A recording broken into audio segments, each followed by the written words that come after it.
அமெரிக்க முன்னாள் அதிபர் டொனால்டு ட்ரம்பை கொல்ல முயற்சி. காதை கிழித்துச் சென்ற புல்லட். குற்றவாளி டொனால்டு ட்ரம்ப் கட்சியைச் சேர்ந்த வெள்ளையர் என தகவல். அமெரிக்க அதிபர் தேர்தல் நவம்பர் மாதம் 5ஆம் தேதி நடைபெறுகிறது. இதற்கான போட்டியில் முன்னிலையில் உள்ளார் டொனால்டு ட்ரம்ப். இந்த நிலையில் அவர் பென்சில்வேனியாவில் தேர்தல் பிரச்சாரத்தில் ஈடுபட்டுக் கொண்டிருந்த போது திடீரென சீறி பாய்ந்து வந்த தோட்டா ஒன்று அவரது காதின் மேற்புறத்தை கிழித்துக் கொண்டு சென்றது. இதனால் பெரும் அமளி துமளி ஏற்பட்ட நிலையில் பாதுகாவலர்கள் உடனடியாக பதிலடி கொடுத்தனர்.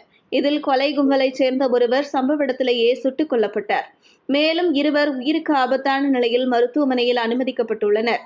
காயத்துடன் மீட்கப்பட்ட டொனால்டு ட்ரம்ப் மருத்துவமனையில் அனுமதிக்கப்பட்டுள்ளார். அவரது உயிருக்கு ஆபத்து இல்லை என தெரிவிக்கப்பட்டுள்ளது. முதல் கட்டமாக இந்த திட்டத்தை தீட்டியவர் பெயர் 20 வயதான தாமஸ் மேத்யூ குரூக்ஸ் என்பதும் இவர் டொனால்டு ட்ரம்பின் குடியரசுக் கட்சியைச் சேர்ந்தவர் என்பதும் தெரியவந்துள்ளது. இவர் அமெரிக்காவின் லிபரல் அமைப்புகளுக்கு $15 நிதி வழங்கியதும் தெரியவந்துள்ளது. டொனால்டு ட்ரம்ப் பேசிக் கொண்டிருந்த இடத்திற்கு வெளியே உள்ள ஒரு கட்டிடத்தின் கூரை மீது ஏறி இந்த தாக்குதல் நடத்தப்பட்டுள்ளது.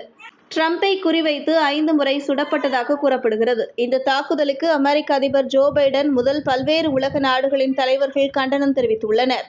வீடியோவை உங்களுக்கு வழங்கியோர் www.alyaonlinestore.com.